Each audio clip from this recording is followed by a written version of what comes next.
Now, lastly, inshallah, let's discuss some of these things. Things that destroy ईमान. हमने अभी ये चीज़ें डिस्कस की कि ईमान का डायग्नोसिस क्या है, वीकनेस ऑफ फेथ की निशानियाँ क्या हैं. Now, things that destroy Iman. These are 4 according to me. और भी बहुत हैं लेकिन ये 4 टॉप हैं. Bad company, bad friend. People want to offer सलाह, but friends ऐसे हैं जो नमाज नहीं पढ़ते, तो उसकी भी नमाज छूट जाती है.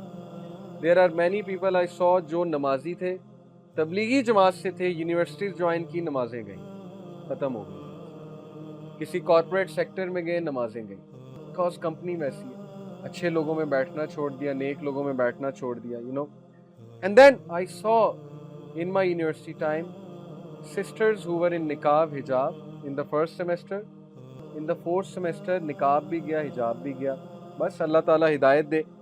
रीज़न कंपनी का असर. So bad company literally destroys iman. Then music and movies. There are some appropriate movies. अच्छी movies हो सकती हैं. But you know majority of such things, especially music. अभी म्यूजिक के बारे में आपको इब्ने कय्यम के सख्त सख्त अक़वाल सुनाता हूँ. People ask के म्यूजिक का क्या स्टेटस है इस्लाम में. मेरी जो रिसर्च है, मेरे नज़दीक म्यूजिकल इंस्ट्रूमेंट्स हराम है. उसकी बहुत सी रीजंस हैं. एक तो क्लियर कट हदीस है. दूसरा, I am coming from a background के I was a vocalist. You know, एक लोकल बैंड हमने बनाया था. Death metal, black metal, gothic, you know, punk metal, nu metal, ये सारी मेटल की टाइप्स. मेरे पास 200 GB कलेक्शन 2006-2007 में होती थी, जब 200 GB बहुत बड़ी चीज़ होती थी. जो लोग मेरे बैकग्राउंड को जानते हैं उनको ये पता है. यूनिवर्सिटी में हम एक बैंड भी बना रहे थे. मेरा दोस्त ज़रार माशाल्लाह वो भी दीन की तरफ है, वो गिटारिस्ट था, और इसी तरह बैस प्लेयर भी हमारा एक था, ड्रमर भी था. मेटालिका हमारा फेवरेट बैंड था उस दौर में. तो you know I am coming from that background के मैं उस बैकग्राउंड से नहीं आ रहा कि मैंने म्यूज़िक भी कभी सुना हुआ है या मैं शुरू से दीनदार था. आई नो म्यूज़िक का इफ़ेक्ट क्या है. आई नो बॉलीवुड सॉन्ग्स का इफ़ेक्ट क्या है और वो आपको किस फैंटेसी में लेकर जाते हैं. लिटरली वो आपको उस फैंटेसी में लेकर जाते हैं, उस हाइट पर लेकर जाते हैं बॉलीवुड सॉन्ग्स, कि वहाँ से आप इतने बुरे गिरते हैं. जब आप रियलिटी में आते हैं, आपकी आंखें खुलती हैं, आप इतनी हाइट से गिरते हैं कि आपकी सोच. तो कुछ हिकमत है ना. प्रॉफिट सल्लल्लाहु अलैहि वसल्लम was sincere to us. Allah is sincere to us. That's why he forbade अस.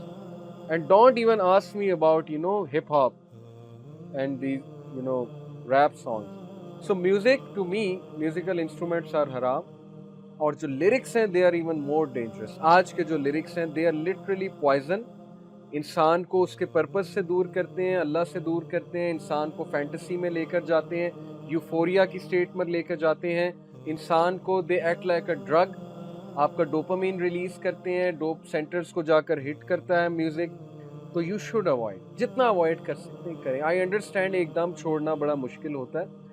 चले एटलीस्ट फजूल से तो जान छुड़ा लेना. फिल्थी म्यूजिक से तो निकल आए, हिप हॉप रैप से तो निकल आए ना. बाकी अल्लाह ताला से दुआ करें अल्लाह आपको बाकियों से भी निकाले.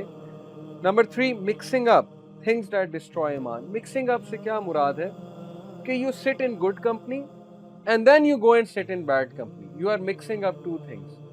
आप अच्छे लोग में ही बैठ रहे हैं, दीनदार बातें भी सुन रहे हैं, लेकिन फिर आप उन लोगों में ही बैठ रहे हैं जो एमिनेम सुनते हैं.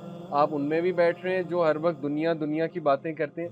इस तरह नहीं चलेगा. Because a person can not have two hearts. You have to choose a path कि मैंने बस नेक लोगों में बैठना है, फिर नेक लोगों में ही बैठना है. Otherwise this will destroy your ईमान. एंड लास्ट इज एनवी, हसद. Jealousy and envy eats up the good deeds just like a termite eats up wood. हदीस है.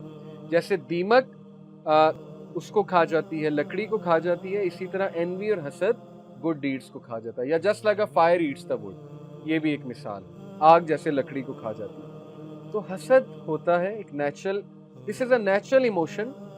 यूसुफ अलैहिस्सलाम के भाइयों को हसद हो गया था यूसुफ अलैहिस्सलाम से.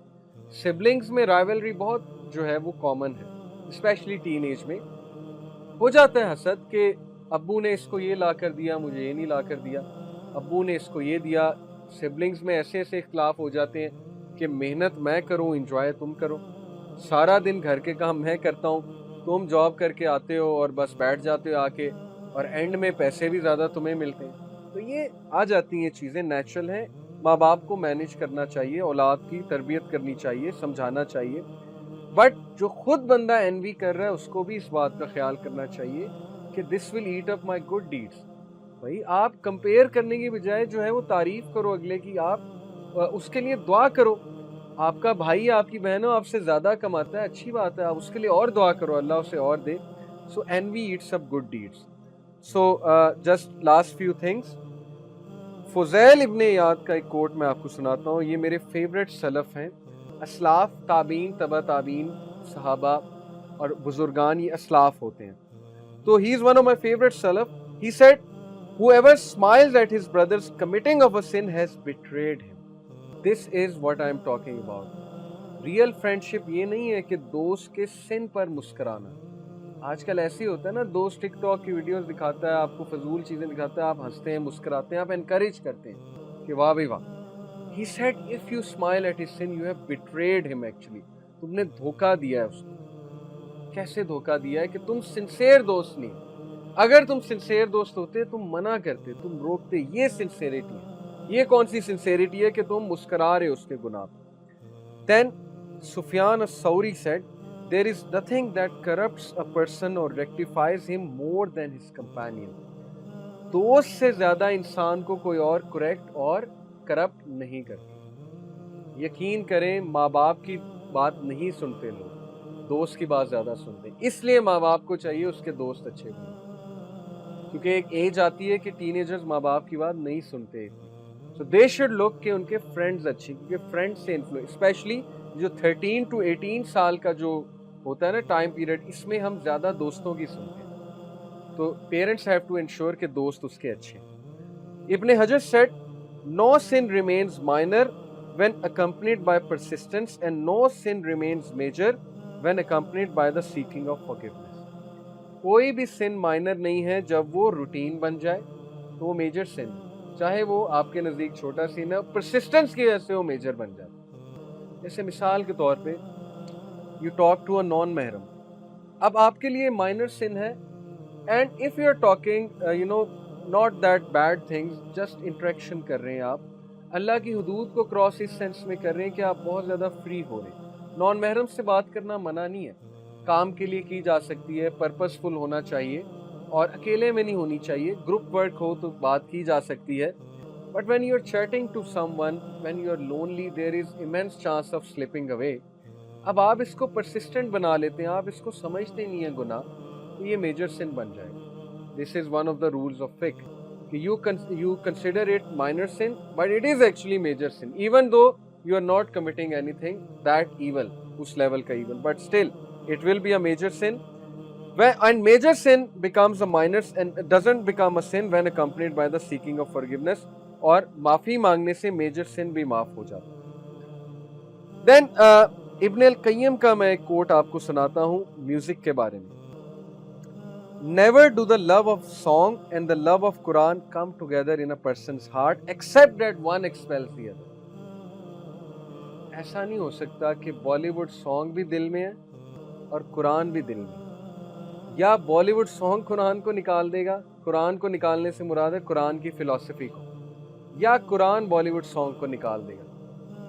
ये डिपेंड करता है अब आप ज्यादा क्या करते हैं। ऐसा नहीं हो सकता एमिनेम भी दिल में है और कुरान भी दिल में है, अल्लाह रसूल भी दिल में है और हिप हॉप भी दिल में। This is not possible. तो बॉलीवुड के लिरिक्स मुझे बताने की जरूरत नहीं, वो आपके सामने है किस तरह के लिरिक्स होते हैं। उन लिरिक्स को सुन के कोई बंदा नेक नहीं हो सकता। कुछ लोग कहते हैं कि नहीं नहीं, music makes us better person. Define a better person, how has it made you a better person. Some people go on to say music is the diet of the soul. तो एक स्कॉलर कहते थे, yes it is the diet of the soul but a bad soul, not a good soul. It is the diet but of a bad soul. So music and songs will expel the Quran. अक्सर youth कहते हैं कि हम नमाज पढ़े होते हैं, पीछे गाना चल रहा होता, तो म्यूजिक तो यहीं से फिर गलत हो गया ना भाई। जो चीज दिमाग में सवार है नमाज पढ़ते हुए, वो चीज गलत नहीं तो फिर और क्या है। आपको हिंडर कर रही है वर्शिप से। लोग सजदे में जा रहे हैं और बॉलीवुड सॉन्ग चल रहा है mind. These are the harms of music. And then Ibn al-Qayyim said, singing and music is worse and more harmful than stories of emperors. Stories of emperors सुनाया करते थे उस दौर में ना, लोगों को वैसे ही गाफिल करने के लिए। जैसे एम्परर्स के खिलाफ बगावत ना करो तो एम्परर्स की स्टोरी सुनाई जो और लोगों को गाफिल करो। तो ही सेड कि singing and music is even worse than that because it directs one to adultery and fornication. Literally yes, hip hop directs you to adultery and it is the fountain head of hypocrisy. It is the snare of the शैतान। It is the snare of the शैतान। इस शैतान की आवाज है। And it intoxicates the intellect. Literally it intoxicates your mind. आपको पता है कि फिका इस्लामी में आप लोग हैरान होंगे, वो बंदा जो म्यूजिक सुनता है उसकी गवाही नहीं है। अगर यहाँ इस्लामिक शरिया होती तो म्यूजिक सुनने वाले सारे गए कि आपकी गवाही कबूल नहीं है, क्योंकि आप फूल हैं, आप इडियट हैं। Because scholars declared a person who listens to music as idiot. He is someone जो इंटॉक्सिकेटेड है, वो होश में नहीं है, वो म्यूजिक सुन रहा है, अजीबोगरीब बातें कर रहा है। तो इसलिए that is a very serious issue. It's obstructing people from the Quran is worse than any way in which other types of phony speech blocks them.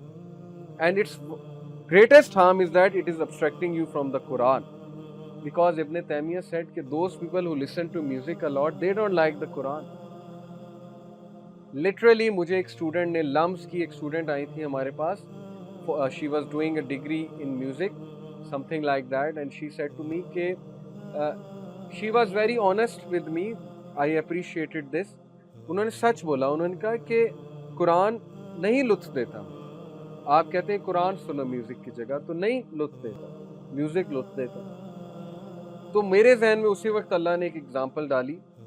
मैंने कहा कि देखें, जब इंसान बीमार होता है ना, उसकी जुबान कड़वी होती, बुखार होता है, तो उसे कुछ अच्छा नहीं लगता खाने में। आप उसे अच्छे से अच्छा खिला दो, तो है ही बीमार, उसकी ज़बान में ही कड़वाहट है, तो उससे टेस्ट ही फील नहीं होगा, टेस्ट बड्स ख़राब हो जाएंगे।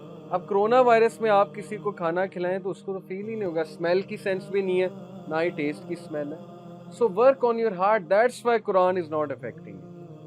बीमारी है ना, स्पिरिचुअल डिजीज़ है, हार्ट बीमार है, उस पर काम करें, फिर कुरान इंशाल्लाह अफेक्ट करेगा। तो पहले ज़रा काम करें, अपने हार्ट पर काम करें, इस्तग़फ़ार करें, कुरान मजीद पढ़ें, पॉन्डर करने की कोशिश करें। नेक लोगों में बैठें। नेगेटिव एनर्जी वाले लोगों में बैठेंगे तो कहाँ से कुरान आपको मज़ा देगा, कहाँ से लुत्फ़ आएगा। यकीन करें, नेगेटिव लोगों की नेगेटिव एनर्जी, दुनियादार लोगों की एक अजीब सी नेगेटिव एनर्जी होगी। You sit with them for 5 minutes, it's enough to destroy an ईमान वर्थ ऑफ 1 मंथ। 5 मिनट आप बैठ जाएं तो आपका ईमान गया। इसलिए अपनी कंपनी को नोट करें। आई थिंक इधर हम आज एंड करेंगे बिकॉज टाइम ज़्यादा हो रहा है। मैंने आपसे डिस्कस करना था सम वेज टू इंक्रीज ईमान, इंशाल्लाह वो हम नेक्स्ट क्लास में ले जाते हैं। यहाँ पर हम एंड करेंगे। और मैंने यहाँ पर आपको जो बताई बात वो ये थी कि थिंग्स दैट डिस्ट्रॉय ईमान, मैं रिपीट कर देता हूँ, 4 चीज़ों से बचें। बैड कंपनी से, म्यूज़िक एंड मूवीज़ देख कर, म्यूज़िक तो वैसे ही हराम है मेरे नज़दीक, मूवीज़ सेलेक्टेड मूवीज़ चलें, अगर कोई देखना चाहता है वो बहुत केयरफुल होके, very careful. Mixing up with people of हवा, people of desire, and then you go to people of religion, तो ऐसे नहीं चलेगा। कंपनी आपकी एक होनी चाहिए। Then envy, हसद से बचें, दूसरों से जेलस होने से बचें, अपने दिल को साफ करें। That will save you from your ईमान being destroyed. इंशाल्लाह नेक्स्ट वीक हम डिस्कस करेंगे how to increase ईमान, ways to increase ईमान। जज़ाकल्लाह खैर फॉर लिसनिंग। सुब्हानक अल्लाहुम्मा व बिहम्दिका, अशहदु अल्ला इलाहा इल्ला अंता, अस्तगफिरुका व अतूबु इलैक। वस्सलामु अलैकुम।